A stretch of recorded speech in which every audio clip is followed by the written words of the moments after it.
Good evening, everybody, and welcome to episode 17 of the Ferdinand Podcast.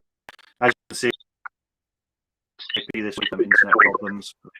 We hope we'll be back next week, but we are still joined by Moan and Mark, and we've just had week one of NFL football. We're back, aren't we? You know, and we've got a lot of stuff to talk about, but I've got to get some off my chest straight away. Bones is going to play a VR, and it's going to explain everything.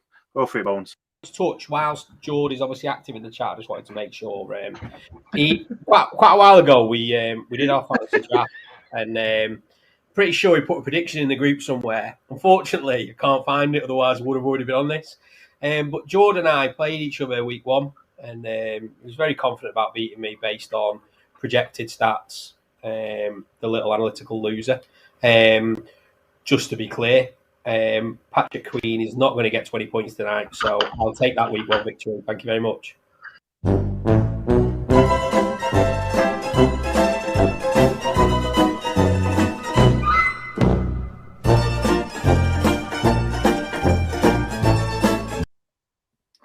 So yeah, I think that explains it all. You know, that's Tom from the original podcast, Ferdinand Short, but we'll leave it as that. I think that explained everything that we had to say. Just don't open your big mouth if you don't know what you're on about. I think that explains it all.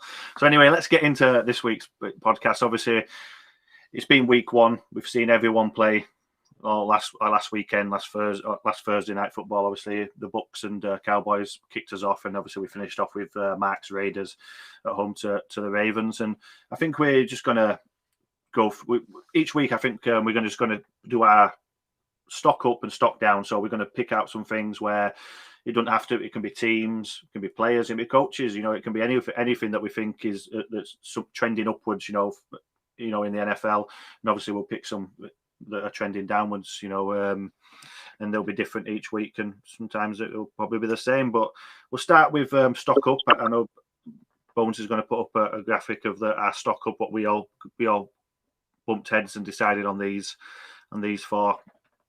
And the first one we're going to kick off with at the top. We've got the Arizona Cardinals there. It's Cliff Kingsbury, Van Joseph, and Arizona Cardinals going into Tennessee, and actually just battering them. Really, you know, they absolutely destroyed them. I know Mark watched this game, so I'm going to go to Mark first. He's going to talk us through this one. Yeah, it's interesting how this game was won and lost, because, as you know, I quite fancied Tennessee to the point where I was putting money on them as an outside Super Bowl contender. And let's get this right, okay? It's week one. You know, let's not overreact and let's not underreact. But let's look at what was saw and ask some questions. Now, Todd Downing is the defensive coordinator at Tennessee. And I totally forgot that. And I remember Todd Downing from his time at the Raiders and later on with the Broncos, and forgot to bank on that. So, but what Arizona did to them was just absolutely destroy them on every single level. I mean, obviously, Chandler Jones is going to be getting the headlines. You know, he finished off with 5 sacks.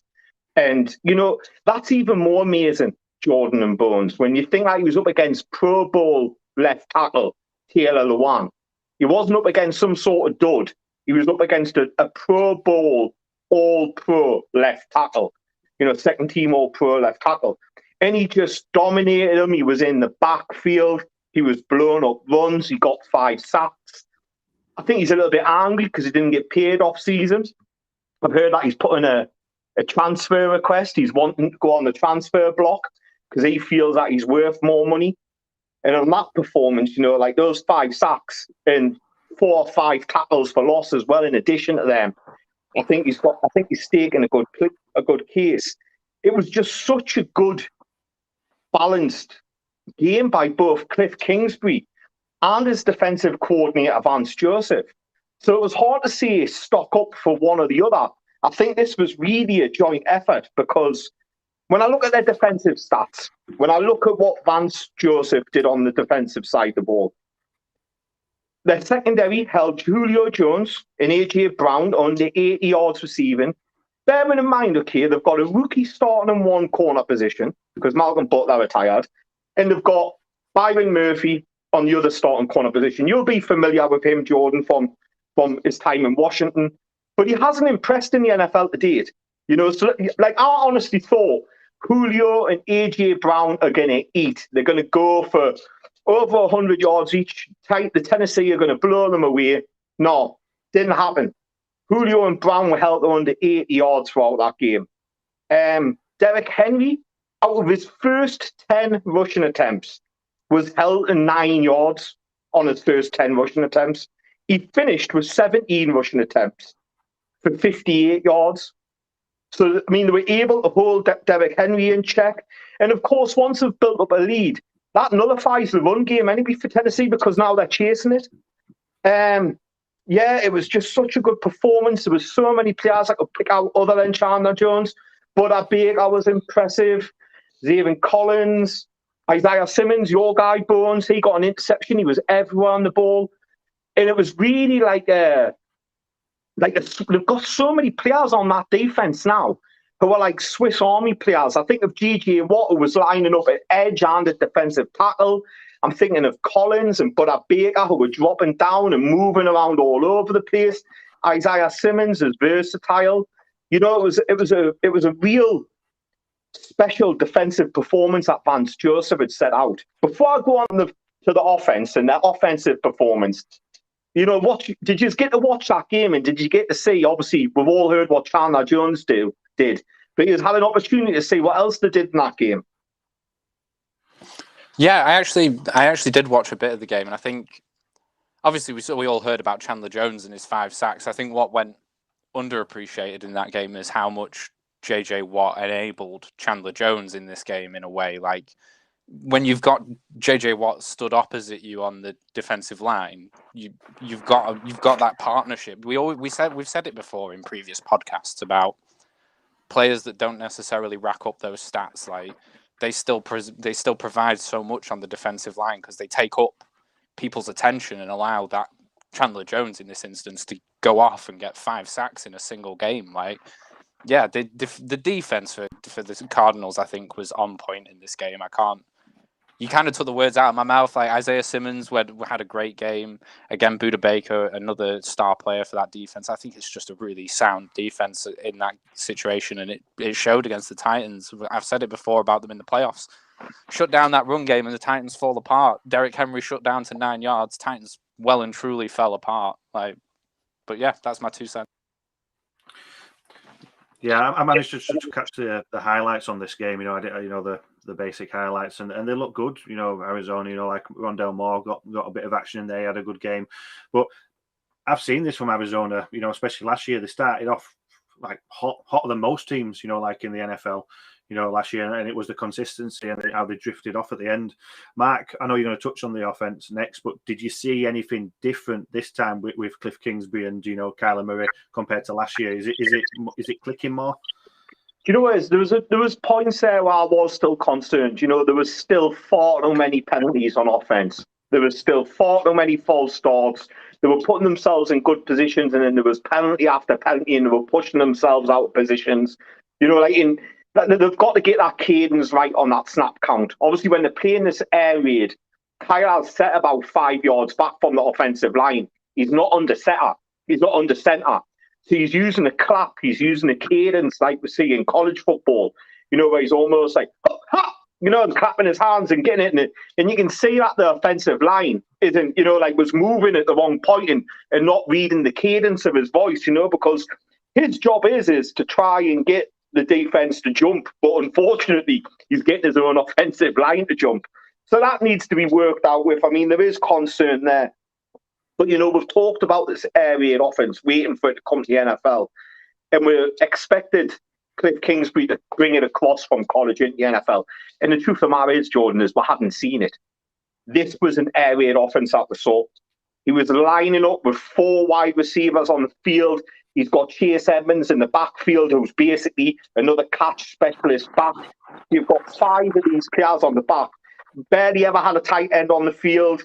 Kyler Murray was absolutely phenomenal this game. You know, like doing things that make you go, wow. You know, wow. There's only 1 or 2 players in the NFL. I would argue there's only Mahomes who can do what Kyler Murray was doing this weekend. You know, he was 21 of 32. 289 yards, 4 touchdowns. He scrambled for another touchdown. There was a play where he was about 20 yards behind the line of scrimmage, running for his life and turning and twisting, and then he just let it dart off. You know what I mean? And it was just really good to see. You know, like, I'm going to bring up some of the wide receiver stats, you know, from this air raid, and you can see how much he's spread this ball around, rather than just focusing on Hopkins, which is what we saw a lot of last year. Wandale Moore had 4 catches for 68. Green came down with 2 catches. Christian Kirk was 5 for 70 with 2 TDs. DeVonta Hopkins himself had 2 TDs, 83 yards. You know, the ball was being spread around, and that's promising. That's promising. Because too often last year, teams just doubled and trebled and put coverage, rolled coverage over to Hopkins, and they didn't have anything else. It seems as though this playbook is fully open now, you know? Yeah. One thing that that sticks in my mind over, you know, in Cliff Kingsbury at the Cardinals is he's got to do this against 3 top NFC West teams. He plays them both twice, you know, and it's good. Obviously, they can get the wins outside. They beat the Seahawks earlier last year, but then they came which they probably shouldn't have won. Really, like, that's not me being biased. They were lucky to win it. Bones, it's going to come down to these big games in the NFC West, and as Cliff Kingsbury, obviously a good start at the weekend, is he going to have that mind power, you know, like scheme power to beat like your Shanahans and your Carrolls and your McVays? I think it's a really good question. I think the NFC West, I've heard it before, you know, this division is going to cannibalize itself this year. They've all gone undefeated week 1. They're all tied for first place in the division right now. Everybody in the West had a pretty good game. So, I mean, the Cardinals might keep it up, but they've got some, you know, there's some good offenses and good defenses in the NFC West. Like, that division is a seriously hot division and a hotly contested division. So, I think they're really going to struggle against some of these new teams. These other teams. Some of the changes we've seen in the offseason have resulted in some interesting stuff in the NFC West. I'm looking forward to seeing them try and keep this up, I suppose, because, like Mark said, some of the stuff we saw this week looked really, really, really good. But as you also mentioned, we've seen it before, and the NFC West is a really hard division, like a really hard division. Yeah, it'd be interesting to see how the Cardinals, if they can keep up this play. You know, like we said last year. Last year is a different year. You know, it's a new year, so hopefully they can consistent, and that's what's going to be key to them getting into the playoffs this year. We're going to move on. We're going to go downwards from the Cardinals. Obviously, we're going to come back to Mark again because obviously he's a Raiders fan, and what a game to finish off week 1. It were a fantastic game. You know, it went to overtime, and I'll let Mark do the talking because obviously he's a Raiders fan. He's got a lot to say about Derek Carr, Max Crosby, and the Raiders. Yeah, I mean, we're going to try to not be homers and just talk about our franchises, but how can you not talk about this game? I mean, week 1 was just a bizarre, beautiful, absolutely crazy bonkers week. But God, you know, like, the circus was in town on Monday Night Football to close it off. And we've probably seen game of the season already. You know, it was such an entertaining spectacle. It was beautifully imperfect, is what I would say if the Raiders were describing like their performance. You know, at least on the offensive side of the ball. A lot was made out of the Raiders not starting any of their starters in preseason. None of them played a snap, especially not on offense. And I think they suffered for that at the start of the actual game itself. Carr was gippy. He was throwing passes, overthrown passes. Our offensive line wasn't doing really well. Leatherwood struggled on his debut. Good went off injured. Andre James had a bad snap within about the first 2 or 3 plays. You know, like, and it was like, oh, God, it's going to be one of those seasons again. But somehow, the Raiders stayed in this game. And it actually, for once, wasn't the offense carrying the Raiders. It was the defense carrying the Raiders. You know, and if anybody knows, it's been a long time since the Raiders have produced a defense which was worth any note. But Gus Bradley called an absolutely brilliant game on defense. You know, he was getting home with 4, which is huge when you're playing a quarterback back like Lamar Jackson. Because if you can get home with 4, it means that your linebackers are there to contain. And boy, did he get home. You know, Yannick Ngakoue was marvellous. Max Crosby was absolutely putting Villanueva, who was a Pro Bowl tackle, albeit in 2019, in an absolute blender. He was beating them at will. He was using a variety of rush techniques. He's developed a spin with his armory. He was doing the whole ghost tag, you know, like where you look as if you're going to put your hands on the chest of the tackle. But what you do is it's kind of like a ghost punch. And what you do is you dip as you go under him. He just looked so motivated. Much has been made of his recovery along with Waller. I tell you what, every single Raider wants to start going to these meetings because these two are our best 2 players. You know, defensive-wise, Haywood was absolutely marvellous at corner. You know, like, and it just Hobbs came in and had an impact in the nickel. You know, like, and it was just a really good defensive, which is an odd thing to say, but it was a really good defensive performance that held us in the game until Carr could find some rhythm. I'll give you an interesting stat, and I'll let you come back on the Raiders' defense before I go into Carr's performance. But during the whole game, Gus Bradley is not known for blitzing. He only called up 2 blitz packages on the whole game. They resulted in 2 sacks and a forced fumble. 2 blitz packages. There was only one time he sent more than the front 4. He sent a slot blitz with Hobbs on the blitz, and he sent the one later on as well, which was a strip fumble for which we got back in the overtime and we scored a touchdown off, which Carl Nassib got, and he sent a couple of linebackers in it. But it was just he sent 2 blitzes all game. Both of them got home, 2 sacks and a forced fumble. It is massive for the Raiders if we can get pressure like we did with 4. You don't have to tell me about Gus Bradley. He was brilliant in Seattle, you know, and it don't surprise me with what you said there. It's one of the best things you can do is if you can get pressure, or not even getting home, just getting pressure with limited people on the front. You know, it gives you so many people to cover at the back. You know, like Seahawks have been struggling for years, and we'll get onto them in a bit. I won't get to go too much into them yet. But Bones, I know you watched the game. Unfortunately, I haven't had a chance to watch the game, which I'm gutted about. I've only watched the overtime. But Bones, what did you see anything on the defense or anything like that you liked? Yeah, I think if you're a Raiders fan, I think there's one thing that everyone must love about Max Crosby, and it's that guy doesn't give up until the play is dead. Like, until the play is dead, he's 100% the whole way. You see some players that, you know, they know the play's not coming their way, or maybe they think they've been beat, so they just sort of give up, and he just does not give up. There were times he's chasing Lamar Jackson across the damn field, and it's just, you want to see that, don't you, as a fan of the team? And he just, that's what I noticed in the game, was the defensive lines on both sides, I suppose, a little bit. The defensive lines seem to just be all over everybody, just playing phenomenally well. I think like Mark said, that you could tell in the first half that there was some of those first half jitters still. There was some of those, there was overthrown passes. There were passes where the one that springs to mind is the over Ruggs' head to Jacobs behind him, and Ruggs jumps up, and you're not sure who that pass is to. It still got completed, but it looked a bit odd. But then second half, you saw it all come back together, and I think it's like Mark said, they didn't play any of the starters in the preseason. I think there was a week 1 jitters element to it.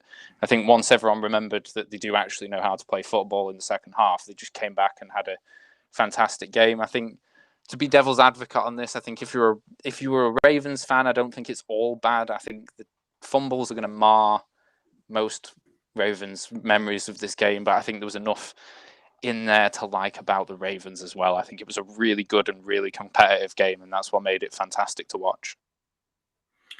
I know, Mark, it's your Raiders, Mark. You want to touch on Derek Carr a little bit more in that game.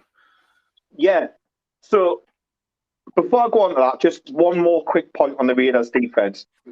Because we were able to get home with 4, we were able to contain Lamar Jackson, which is so important. The Ravens were 3 for 12 on third down. That's the importance of getting home with 4. 3 for 12 on third down. They were able to contain him. They were able to contain him as a result of getting home with 4.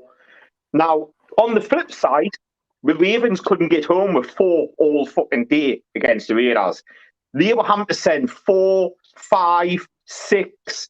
They were having to blitz more, bearing in mind the player 3-4. So they weren't able to get home. They were having to have max out blitzes. They were like once the Raiders in the second half made adjustments and went to max protection, and they were keeping a tight end into block, and they were keeping a running back like Drake. He came in more. We saw more of him blocking. Very good pass blocker, Drake, by the way. He had a really good block for that touchdown at the end. I don't think many people would have recognised it, but he had a really good block on that touchdown for the end. You know, we were able to max protect, and they weren't able to get home. So they were like, Winky was just like sending 6 and 7 because he was having to, because he was trying to generate pressure. Because by this stage, Carr was in his groove, and he was just cutting them to death. So Carr was pretty much anonymous for 3 quarters, you know, and then he sprung to life from the 4th quarter onwards. In his final 23 throws, he had 20 completions. He went for and it was just in the 4th quarter and overtime alone, he threw for 260 yards and 2 touchdowns, and that was in the 4th quarter and overtime alone.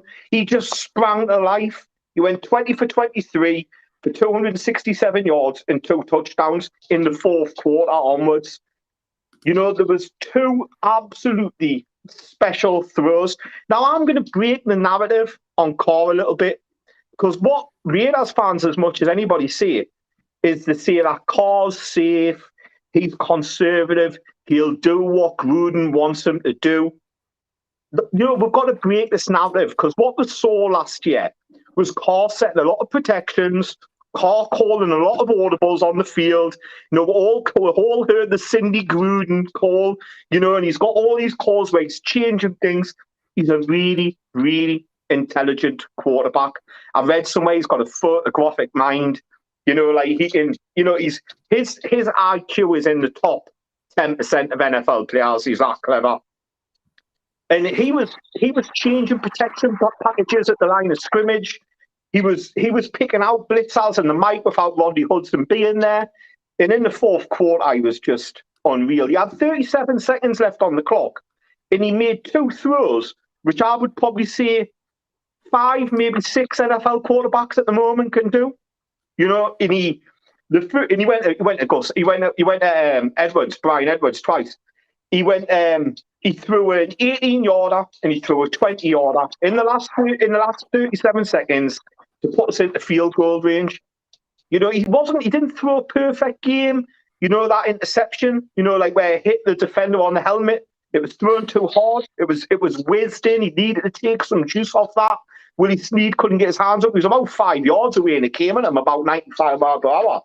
You know, he wasn't perfect, but we'll have to break this narrative on Carr, because, and Raider fans probably have to do that as well, because what we saw from Carr last year and what we saw from that 4th quarter onwards from Carr is we saw an elite level quarterback play.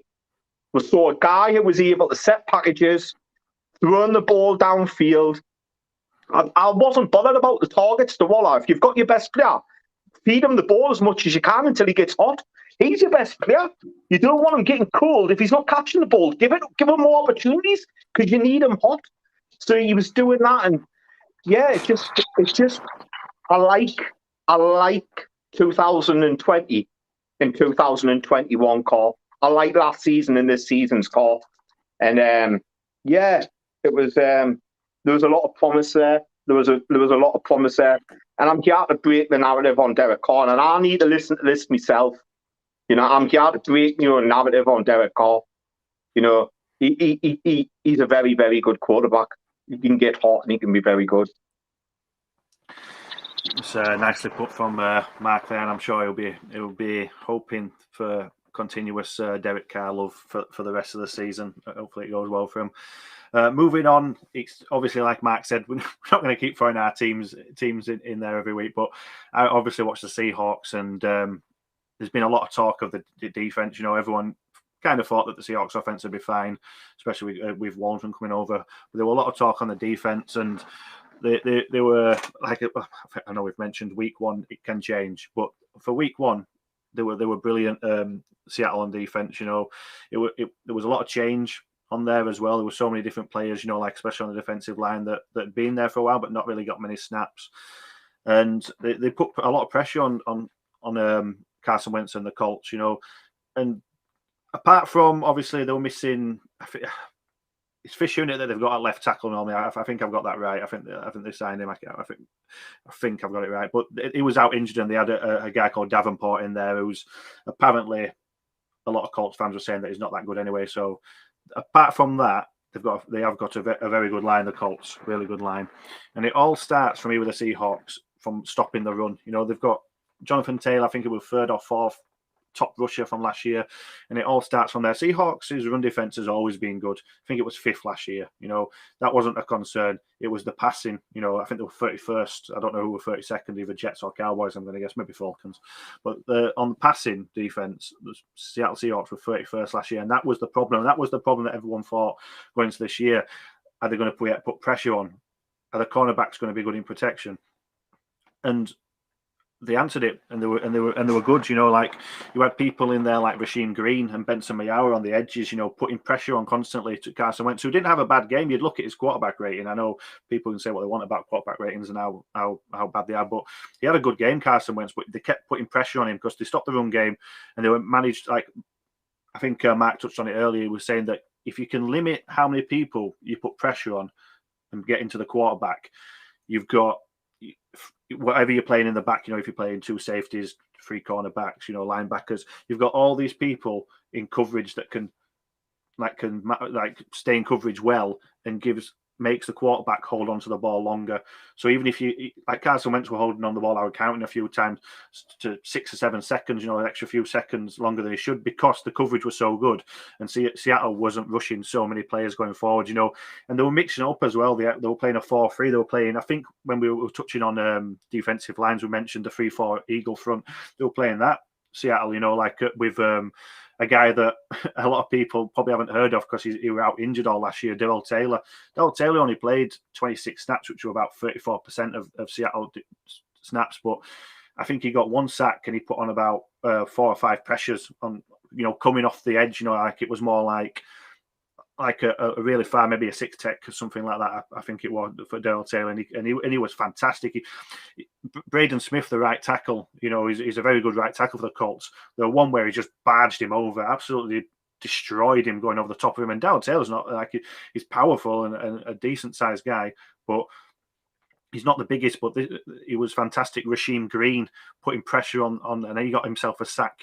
We all know what Carlos Dunlap can do. Kerry Hyder, the rotation was all there. And I'm probably, maybe I am overreacting after week one, but it was just, as a Seahawk fan from last year to this week one, it was just totally different to what I've seen. And I'm obviously, we're going to come up against better quarterbacks who can throw it quicker, like out of the pocket, spend less time, So it'll be interesting to see how it progresses. But after week one, I couldn't have asked for any more from this Seahawks defense, especially the D-line. I know Mark was a person who wasn't sure how the Seahawks defense were going to look this year. So I'll let him come in and see if he saw anything, or it's 2 pence worth. Yeah, I didn't watch this game, and I'm yet to watch this game, Jordan, if I'm honest. I've watched most of the weekend's games already. Some of them I watched in 40. Other ones I watched the full game, like the Eagles game, which we're coming on to. And this is one of those games that I've had a chance to watch. But there was things that I highlighted, which you've kind of already covered already, which I kind of wanted some answers on. One, how did your pass defense look? Because that looked terrible last year, your pass defense. And were you able to keep the field short? Was it more of a bend, don't break defense where teams are moving freely and you're restricting them to field goals or just outside of field goal range? Or were you actually able to keep the field short?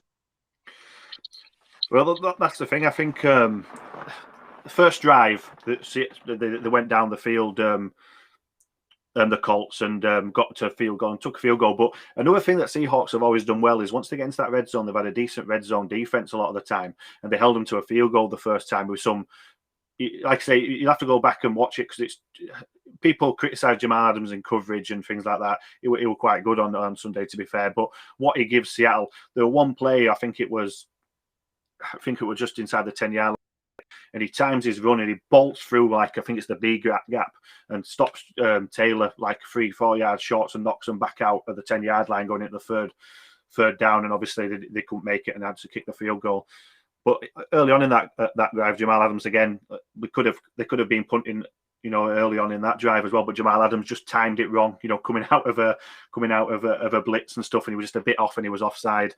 But I think they made him punt quite a bit of times, obviously one of the last touchdown, they moved the ball down quite freely, but it was like at the back end of the game, like with a few minutes left.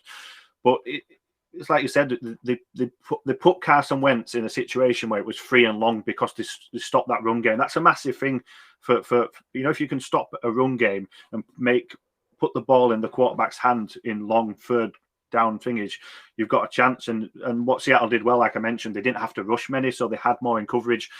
Like I said, Colts line is good. There is better lines out there.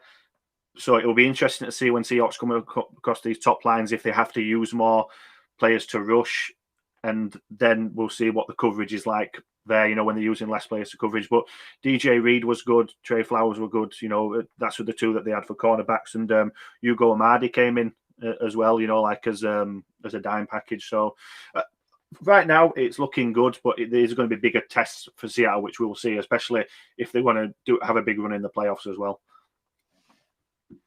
So that's me talking Seahawks. I probably got really excited, and we'll probably Titans will turn up next week after a terrible Cardinals performance and put me in my place. But another guy that had a good game where a lot of people were talking about him this year as, is he the guy?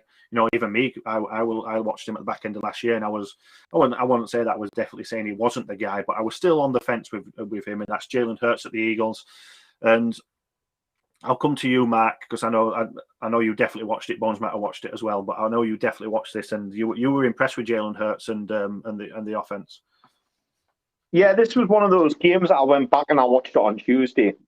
It wasn't just us that wasn't sure about Jalen Hurts. It was the Eagles organization that wasn't sure about Jalen Hurts, to the point where they've stocked up draft picks to be able to move up for a quarterback if they want next year. They did have a look at him. They had a little quick look at him, you know what I mean? And what they would have seen is, if he can maintain this for the year, they would have seen somebody who's evolved as a player. When I watched Jalen Hurts last year, I saw a quarterback who was inaccurate, a leader, and willing to take the team on his back, but more often than not, it was through his legs and not through his arm. And he was quick to break pockets. He was quick to be running. And what I saw this week was a completely different version of that.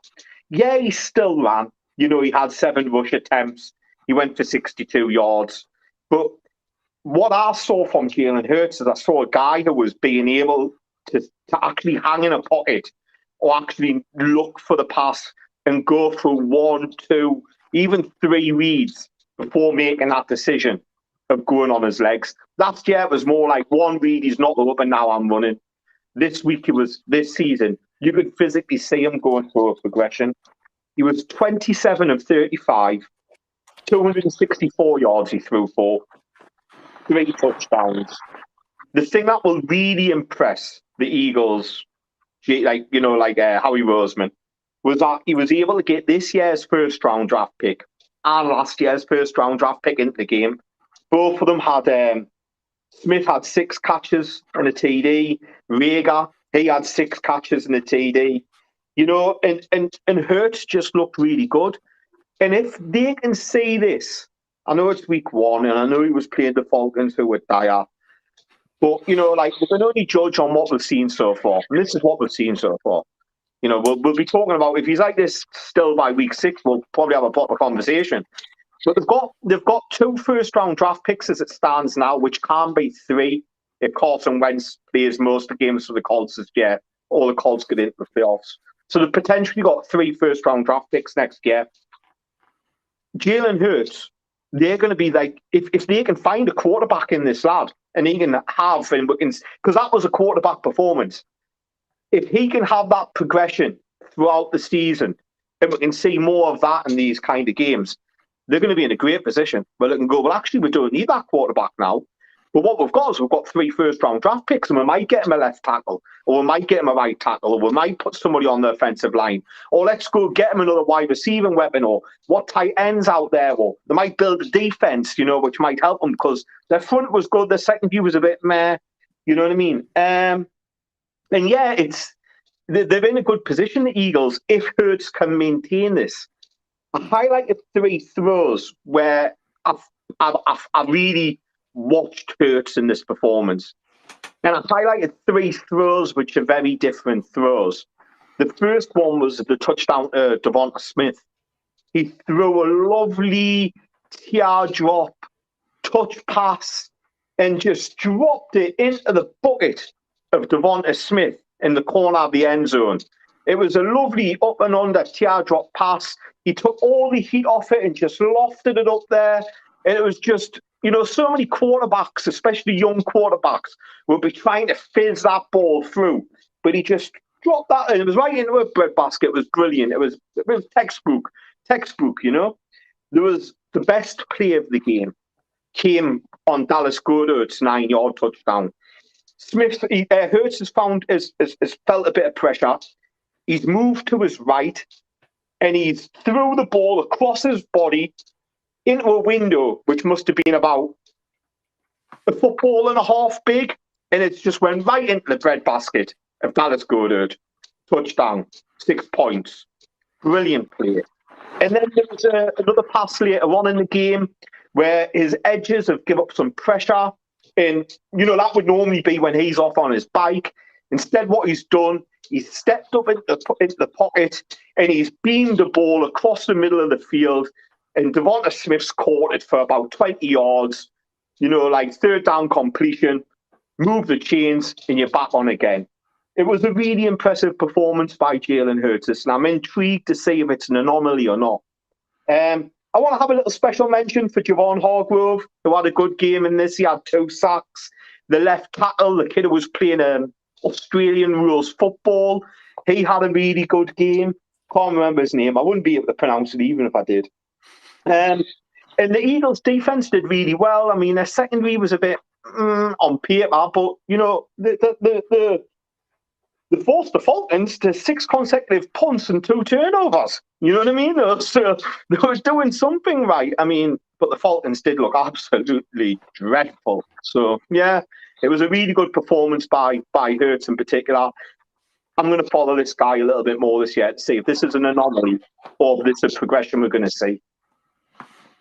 Yeah, it's another interesting one. There's so many stories in the NFL, but that is one that's always caught my eye before week 1 started. Because I liked Rager coming out of college. I thought it was a good wide receiver, and he just had no help last year whatsoever. And obviously with Devonta Smith coming in this year, it's a love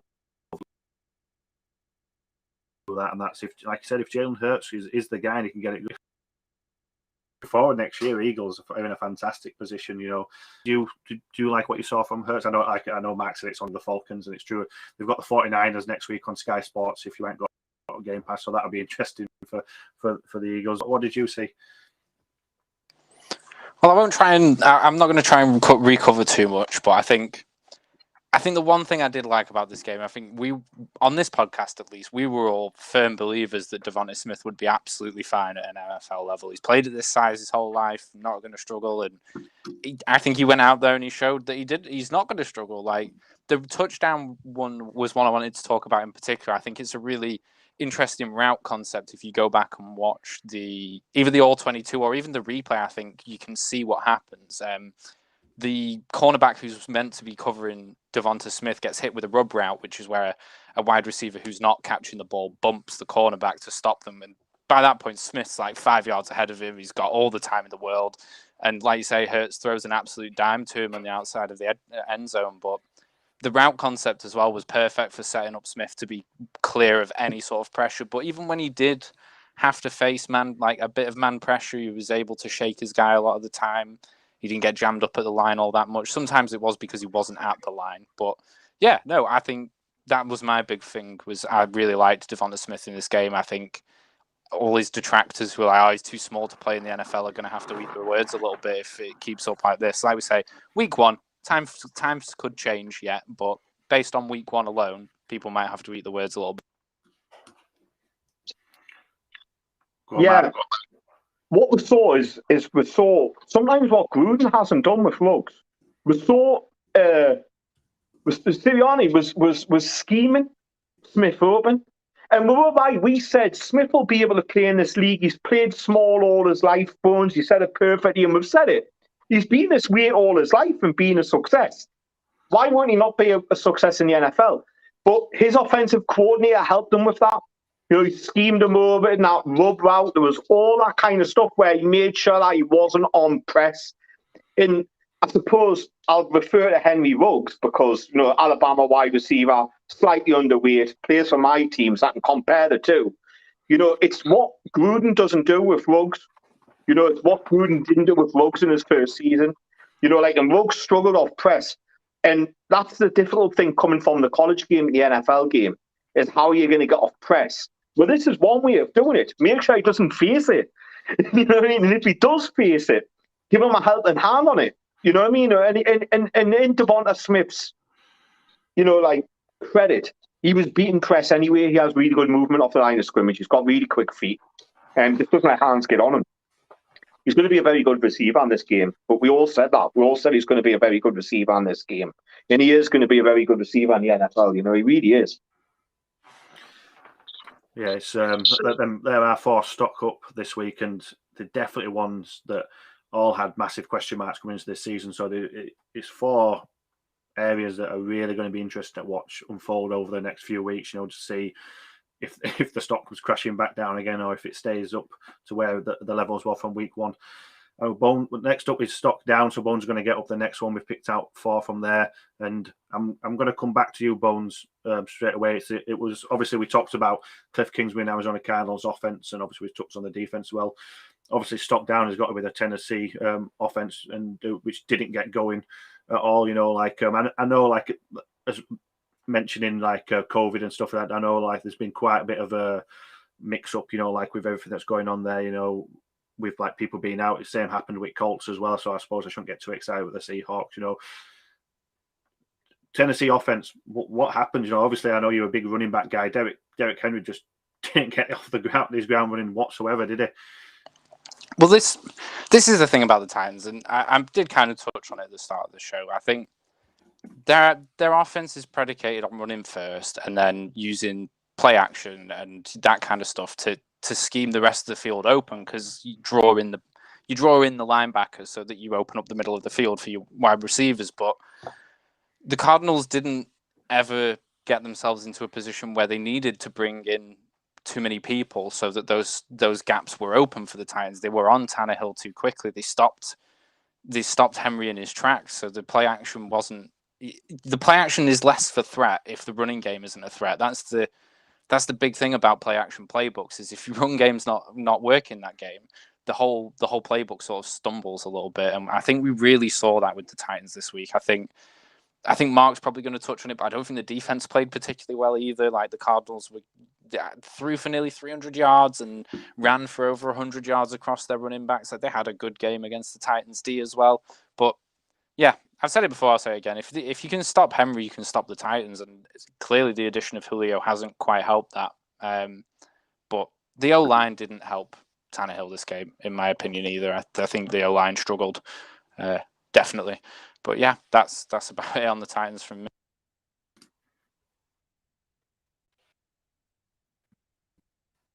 So, can I get anything there?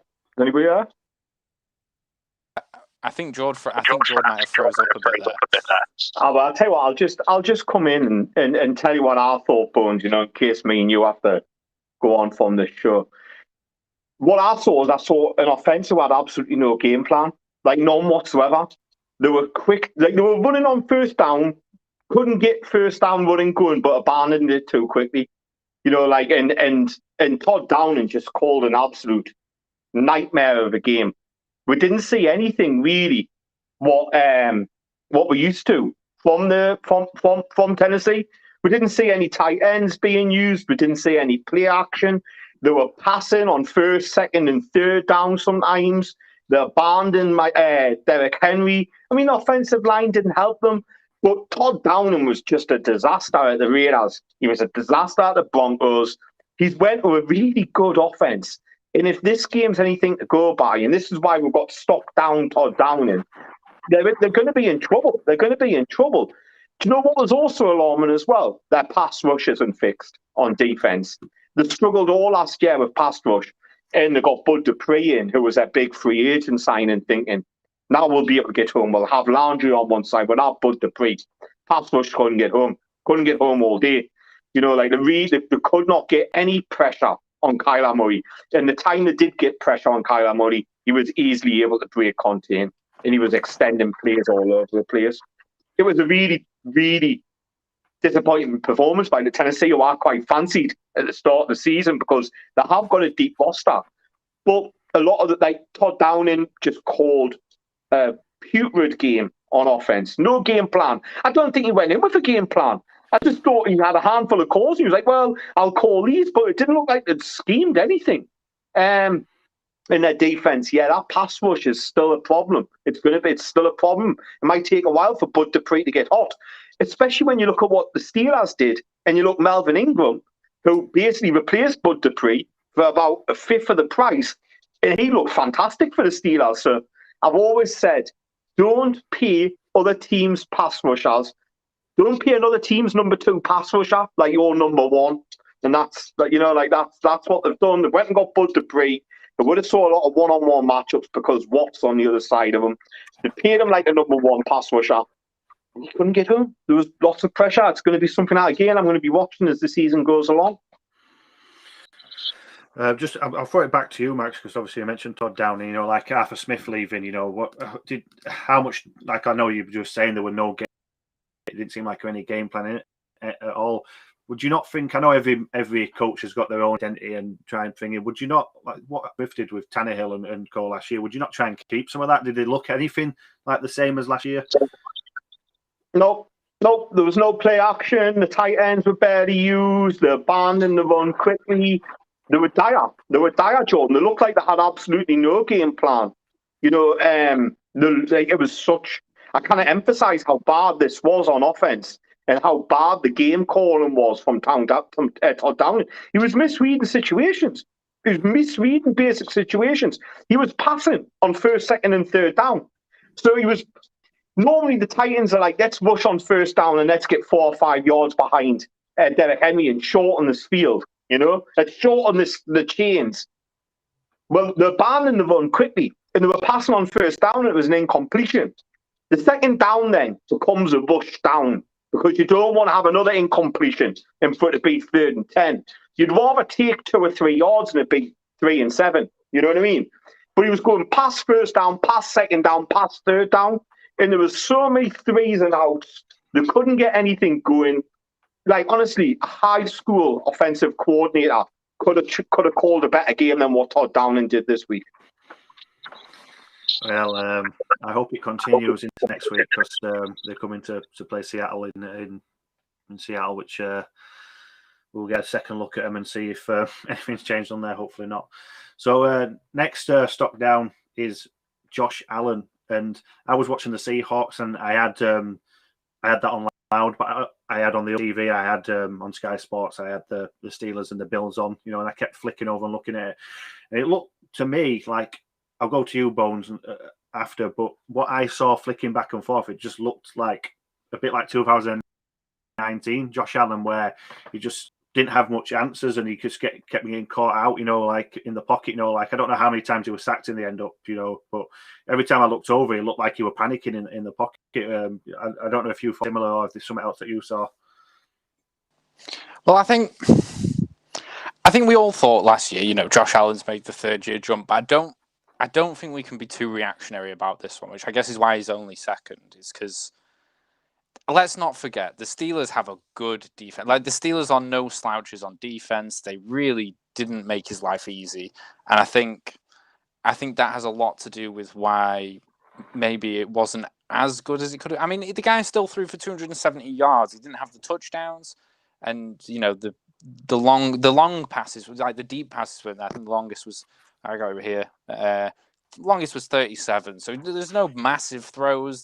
But it wasn't exactly a bad game for him. It just wasn't what you'd expect. You'd expect a step. If you've made the third year jump, you'd expect the fourth year to have another sort of, if not as big a jump, at least a step in the right direction in this game.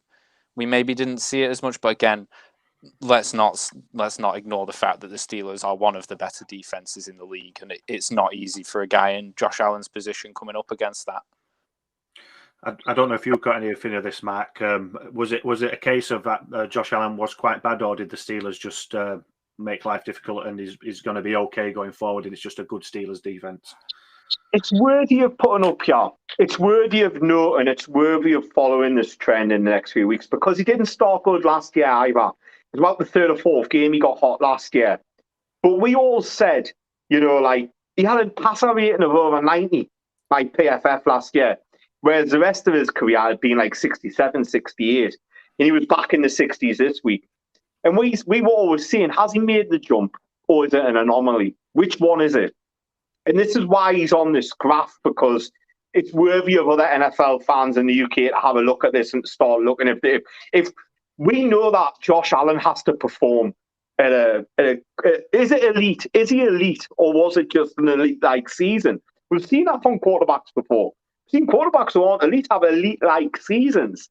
And it's an anomaly. Was that what this was for Josh Allen? The question's there. It's something to follow. We're not going to overreact. But yeah, what he improved at last year wasn't necessarily the long throws. Was the intermediate accuracy that he had last year? This year, he struggled on this. This week, he struggled on that intermediate level. Again, they've got a good matchup this weekend. It's not like they're playing Miami. But for them, they would feel it's in conference. We know these opponents. We're playing them 2 times a season. Josh Allen should know this defense. He's seen this defense before, twice last year. He's going to see them twice again this year. This is a good matchup for Josh Allen because he's in division. He should be. What he should see is there shouldn't be anything new to him. So, yeah, I guess we're going to judge it a little bit more this week when they're playing the Miami Dolphins, who, yeah, Josh Allen should be more familiar with this than he was against the Steelers. It's funny you mentioned that he started off slow and got hot last year, because I think it was against us where we really stepped forward. He absolutely smashed us, and really everyone put eyes on himself, really, how well he played in that game. And I don't want a good Seahawks like past defense I've mentioned, but it was a standout game, and he just seemed to get better and better from there. Another team that we've got in here that obviously got to the playoffs last year, as well as like the Bills and the Titans, is Green Bay. And obviously we know how bad they were they were bad on offense, putting up 3 points, I think it was, and Rodgers just not getting it going. But we've put the Green Bay defense up here because I think Mark wanted to put this up, and he saw some concerns from that. So I'll let Mark talk about what you saw from the Green Bay defense. Yeah, this Green Bay team is a very experienced veteran team. They've spent a lot of years playing together, this Green Bay team. You know what I mean? They've been around a long time. There's not many new pieces came in or out. They're returning a lot of pieces from last year, but they don't play like it. They didn't play like it. They looked terrible on defense this week.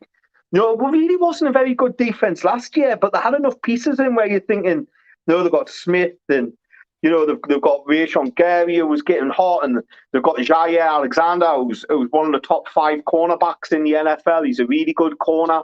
And you kind of thought, at least their big bits did well, but, they look poor on the second level. I don't know who their linebackers are, but they're not of anyone of note. They look terrible. The defensive coordinator that they brought across, I'm stealing this from something else I heard this week, was the defensive coordinator for Hughes Bones when you went 0-16. LaFleur's brought him across because he liked what he did as the linebackers coach at the Rams last year. But, that was an awful game he called this week. He doesn't come with much clout. He was the Washington Redskins defensive coordinator at a time before they made a leap and before they got good. He's never really coached a good defense, or he's been part of a good defense and a good defense. as linebackers coach. But yeah, there was a lot of question marks there. Green Bay did look really poor on defense. Do you know what they looked like? They looked like they were entitled. They looked like they came out and they looked like they thought they were, like, they looked entitled. You know, like they looked like egotistical. They looked like, you know, like Aaron Rodgers, even himself, you know, spoke in the game after. Instead, like, yeah, we came out and we thought we had it in the bag. We didn't have the right attitude going in. And look, Green Bay have got another favourable matchup this week. They're playing your Detroit Lions, Bones. You know, they've got the exact, you know, they're playing in division. They've got opponents who they know, who they feel confident in beating. I wouldn't like to be playing them this week if I was honest, because I think, you know, like, you can only prod a bear so much, and I think they're going to probably bite somebody's heads off this weekend. Unfortunately, it's going to be a lion whose heads get bitten off. You know, and yeah, it was concerning. It was concerning because they looked arrogant, and it was concerning because that defense is full of veterans, but it looked like a bunch of rookies. Yeah, I think it's a really good point about the Green Bay defense being like the core problem with this game. And I know, obviously, this week Jamie from the main podcast has been really happy that Jameis Winston had 5 touchdowns scored and had a really good game. But I think it is worth noting, only threw for 148 yards, 5 touchdowns and 148 yards. Something was going very wrong on the Green Bay side of the field, that they were in those kinds of positions where, you know, you must have been in a short field basically every one of those touchdown plays. Like, and that's a really bad sign from the Green Bay defense. That's not necessary. I'm not trying to take anything away from Winston. Like, he played a good game. He's clearly done well in Sean Payton's system, and if he keeps this up, it'll go well. But 148 yards for 5 passing touchdowns is pretty, you know, it's pretty low yardage for that kind of touchdown. We'd expect hundreds in the 300-yard things for like 5 touchdowns. So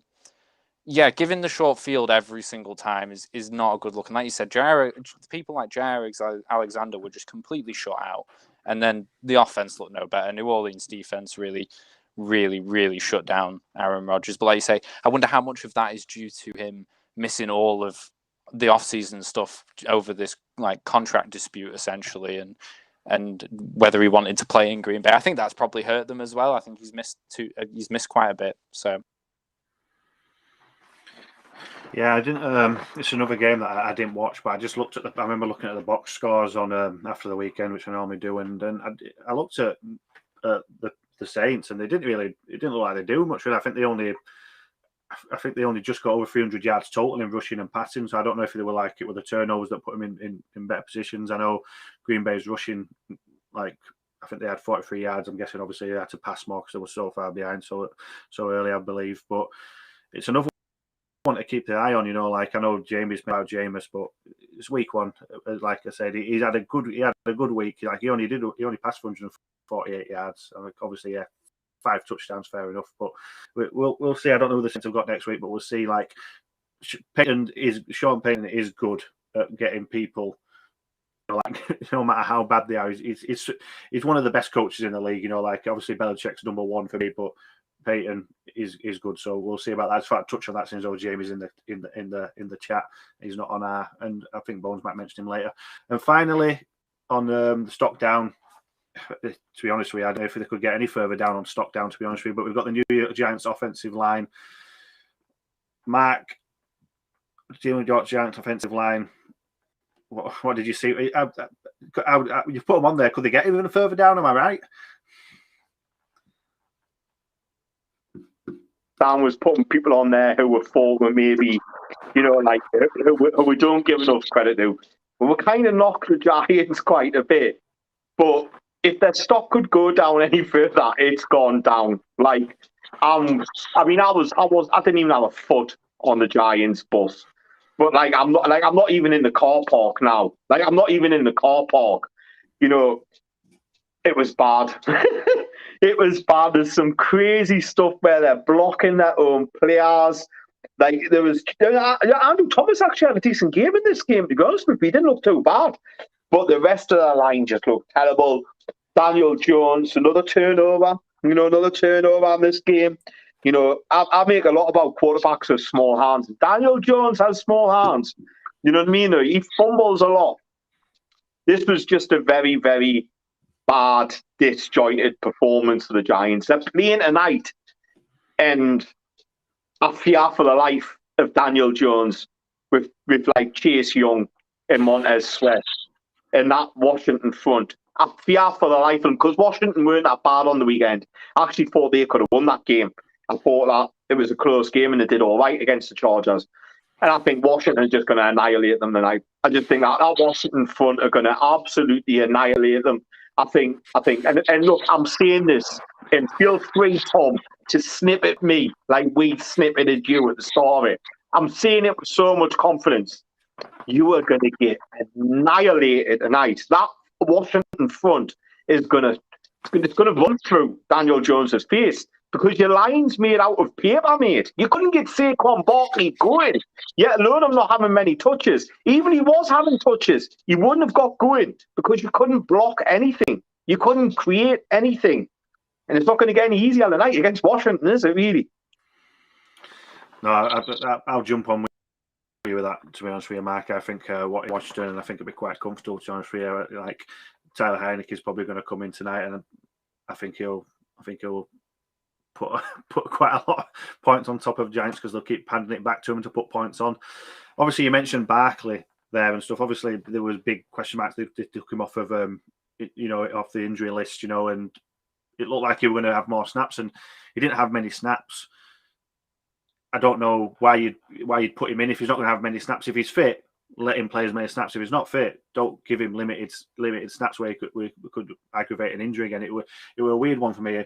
Bones, I know, like you're a big fan of running backs, as we mentioned and stuff. What did you think of the Barkley situation? Well, I mean, I think a picture's worth 1,000 words, which is why I went for the one that is on the Giants picture for this. And we've all said it ourselves. When it comes to rushing, a good running back is only really as good as the line in front of them. Some running backs can obviously make more out of less, but they really didn't try and run all that much. It wasn't even just that Saquon didn't get the snaps. No one did. They attempted a total of 20 runs for 60 yards. That was it. And I think probably a lot of that comes down to the O-line was an absolute disaster. Like Von Miller looking like he's playing in 2011 when he was a fucking defensive rookie of the year. Like 32-year-old man just leathering people because the look, right? Like, I don't know. It's not a good look, and I think it's making it look worse for their rushing game. It's question marks over Saquon when really how are you meant to do anything if that's in front of you? Yeah, so that covers our stock down. We will keep a track on these, obviously going through the season, obviously into week 2. It's New York Giants offensive line starts tonight. Mark's already called it out how he thinks it's going to happen. It'll be interesting. It should be I'm looking forward to the game. I was just watching Washington. I don't think it'll be a close game. I'm just looking forward to watching Washington, but it'll be interesting to see what happens tonight. So our next bit, we've all got our own little area what we're going to cover over each week and stuff. Obviously, I'm going to kick it off first. I'm going to pick out a couple of rookie performances of the week, on offense and defense. And on offense, I've picked out Mac Jones. I could have gone. There were a few like Chase, Waddle, and Smith had good games. I know Bones mentioned Sewell, on the offensive line had a good game and stuff. But I went for Mac Jones because I thought it was a pick of the quarterbacks as well. And I know they lost to the Dolphins, but and there were a couple of things he could have done better. But for a rookie performance, I think he were brilliant. He was perfect. He's exactly what Bill Belichick wants, and he's going to better and better with this. With more games under him, more experience, he has some nice passes. He's just so composed in the pocket. I know a lot of people don't watch college football, but you've got Bryce Young at Alabama, who plays way above his age at the moment. The way he's playing for Alabama, he's like he's been around for years in college football. And Mac Jones was the same on Sunday. You wouldn't have thought that he's a rookie. Like I said, I did make a few mistakes, but it was no different to other quarterbacks in the league. And I think that's going to be really one to watch. Like I said, his performance, even though they lost, it was nothing to do with him. He put them in a good position to win, and they probably should have won in the end up anyway. And on defense, it was Mark that pointed me into Paulson Adebo because I didn't watch the Saints game, but I did like him come out of college. I thought it would be a good steal. He got picked in the third round by the Saints. I really liked him coming out of Stanford. This was his first game since 2020 because he opted out in 2020. Again, he probably got into the game through injuries and like I think it was Brian Poole I think it was Brian Poole who was suspended. So I don't know if he'll play next week, but when he did come in, he did well. He had an interception. He had a pass breakup on the day. He had 3 tackles.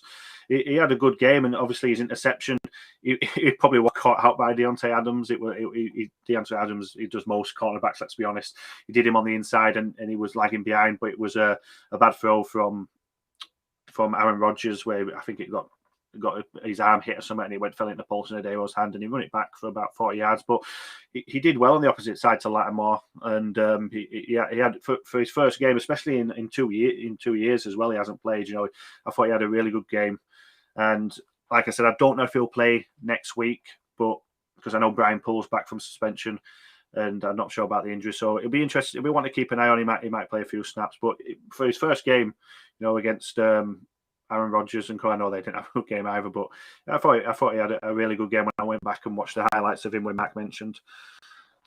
Obviously, JP's not here, but if he was here, he would be talking about his O-line of the week. And I watched the first half of the Browns, so I didn't watch it all, but I know that the Browns' offensive line is good. We saw it last year. I think Mark, I'm not sure if Mark watched this game. I think he did because he has been mentioning the Browns. So I'll hand it over to him. But what I saw in the first half, it looked as good as they were last year. Yeah. The Browns' offensive line was good. They were opening up lanes. Like the fumbles did for them. They had a fumble. Chubb had a fumble when they were still in this game. And that wasn't on the offensive line. The offensive line, I saw 2 offensive line units I was really impressed with this week. One was the Saints. That was largely because Green Bay's defense couldn't generate anything. And the other one was the Cleveland Browns. We know that the offensive line of the week is going to be John's normal section, but we're stepping in to fill in here. And yeah, I watched the Browns game against the Chiefs, like most people did. And that line still impressed us. It wasn't the reason why they lost. I think that fumble for Chubb, was a key turnover in that game. So line of the week, we'll give it to the Cleveland Browns or New Orleans Saints. There were 2 lines that we picked out. If you remember when we talked about the offensive group, we said that they were 2 elite lines, and they were probably the best 2 lines on the day this week. Yeah, I agree with that. Browns have got a very good line, and obviously Bones is going to do the voice of the voiceless. The underdogs. The ones who are not getting mentioned, the ones who have him. Consistently thinking they're going to be bad players, like not good and stepping up. So I'll hand it over to you, Bones. You picked out a couple. Yeah, there's 2 I wanted to touch on this week. Both offensive guys, but for different teams in different places. So the first one I watched was I watched the Panthers versus the Jets because I wanted to see how this went down. People have been saying they don't expect Darnold to be any better than he was at the Jets, and Zach Wilson's going to have the same problems, and so on and so forth. And I thought, I wanted to see it. So Darnold, I think, had a mixed bag.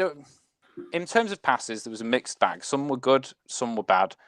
Some of the drops were entirely on the receivers. Some of the drops were on the ball being bad. It happens. But in terms of his passing game, anything shorter than 10 yards, so anything behind the line to gain, he went 21 for 22 for 169 passing yards. And there is something to be said. A lot of that was probably generated through McCaffrey, but we mentioned it before. If you've got that star player, you're going to lean on them a bit. And I think McCaffrey's one of those guys. If you've got him on your team, you're going to want to lean on him a bit. So, but then there were some other highlights that I wanted to bring up because I thought McCaffrey had some good plays, yeah, but there was an absolute fantastic catch by DJ Moore down the sideline it was a proper toe drag moment. It was a great adjustment in the air to the ball, looked absolutely fantastic. There was a big play action bomb to Robbie Anderson up the field. Obviously, the 2 played together at the Jets, so the 2 connecting for a big gain against the Jets was probably quite a good feeling for them, I imagine, coming out of that system.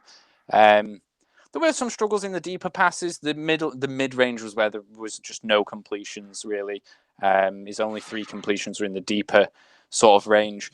But the O-line didn't help. The Jets were able to generate about 11 pressures on Darnold in that game, and he ran for his 6th rushing touchdown of his career. So I think we could see something for Darnold this year. I don't think he's just going to struggle as much as he did at the Jets.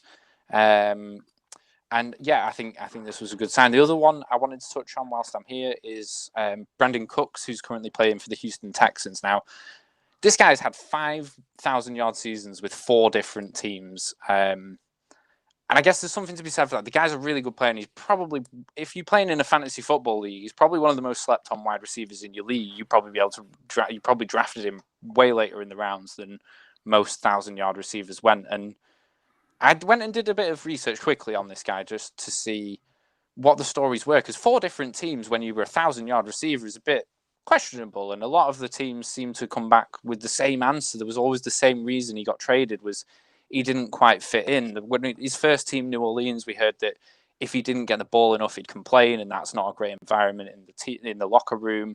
And yeah, every team he went to after that had a similar reason for the trade for a pick. You know, he's a good 1,000-yard receiver, get some value out of him, but a lot of them just said he's just not fitted in. He's just not a fit for our offense or whatever it might be. So yeah, I think it's strange that we don't hear as much about him, because really it's 5,000-yard receiving seasons. He's 5'10", but doesn't play like it. If you watch this week's game, there's a jump ball he goes up for in double coverage, and he absolutely comes down with it, no doubt about it. This guy does not play like a 5'10" dude. Like, he's a legitimate outside threat. Like, think of, I guess, in the way like a McCole Hardman, or like he plays that sort of style. He's a legitimate deep outside threat. But I guess if you're a fan of players, Brandon Cooks is great to watch. If you're a fan of the Texans, I wouldn't hold your breath, because the Texans don't seem to be interested in holding on to anything of value in the Texans team. They traded away Bradley Roby recently, didn't they? A perfectly serviceable cornerback. They just traded him away for some picks and value. So hopefully he stays with the Houston Texans and continues to have good seasons, but he could end up somewhere else next year and throw up another 1,000-yard receiving season with his 5th different team. Yeah, it's a good shout from Brandon Cooks. I know, like, Mark's a fan, and I think he would picked him up quite late in one of our fantasy drafts, which we were happy about. Like I said, it'd be interesting to watch the Texans. I know, like, it were against the Jaguars, and first off, but so I thought Tyrod Taylor played well. Like, under circumstances, all everything that's going on with Deshaun Watson is obviously, he just got on with it, and he played well. Like I said, there's going to be a bigger test for him. I think they've got the Browns next week, so we'll see then. And like you mentioned, we're going to move into like some week 2 matchups that we like. And you mentioned Sam Darnold. He's going to come up against the Saints this week, which is a big test for this Panthers offense. So that's a good one. Mark, what do you like on week 2 slate? I like the Chargers against the Cowboys. I think that's going to be a really interesting game. 2 very young quarterbacks who are exciting to watch, and Herbert and Dak Prescott. Dak Prescott looked fantastic this week against the Tampa Bay Buccaneers. He didn't look like a guy who was coming off a horrific injury. The Cowboys have been really unlucky, haven't they? They've had a few injuries this week. Gallup's out.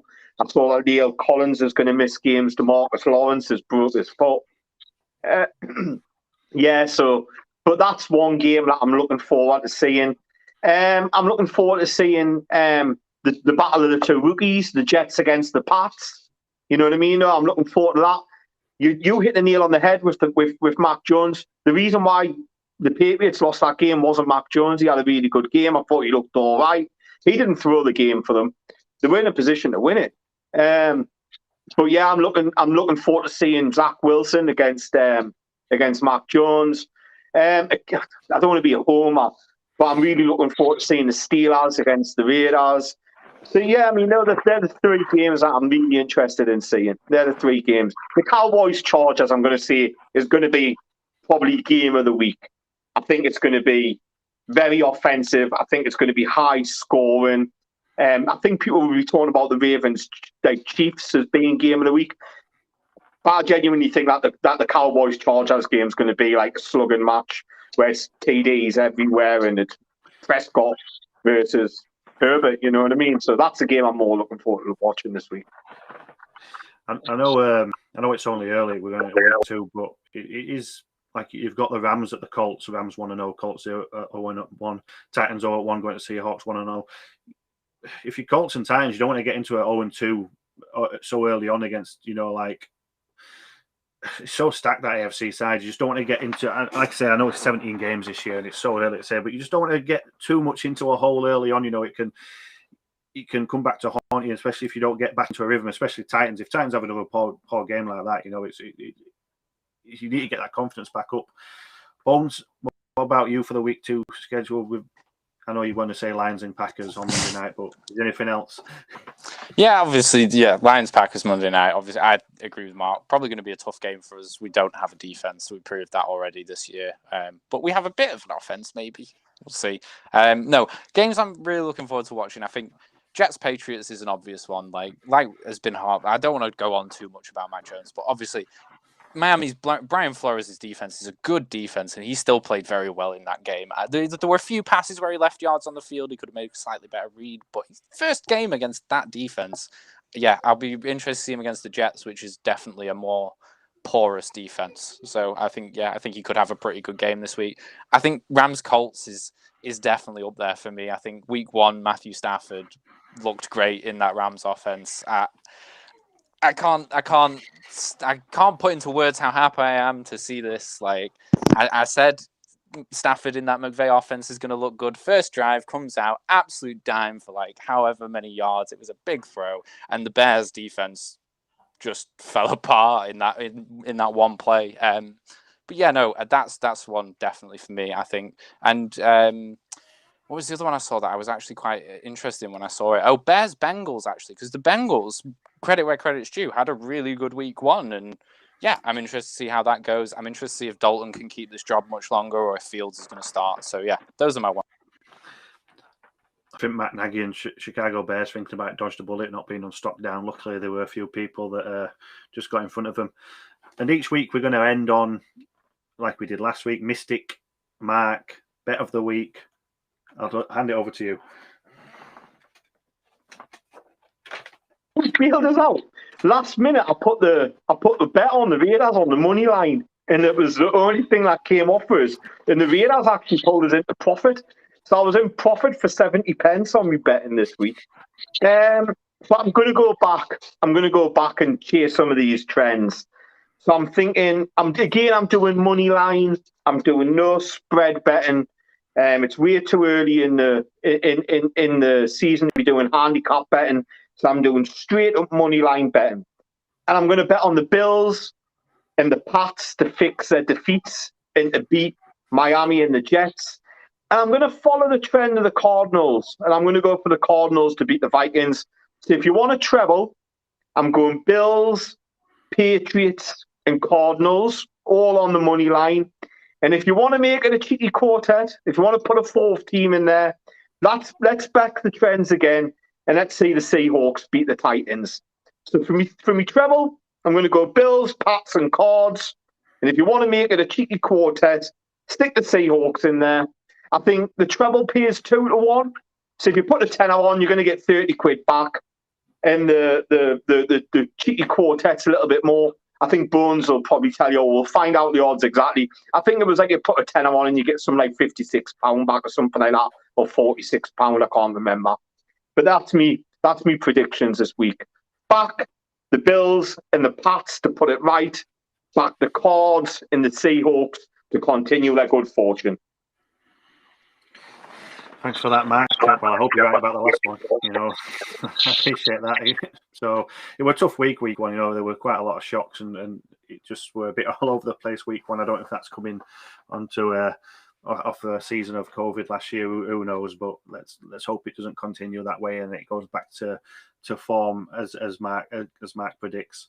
So that's it for this week's episode. We'll be back next week to dissect week 2 with some new stocks up and stocks down, and hopefully JP is back next week and he can go through his old lines over the week and in a lot more detail. So thank you very much for watching, and we'll see you next week.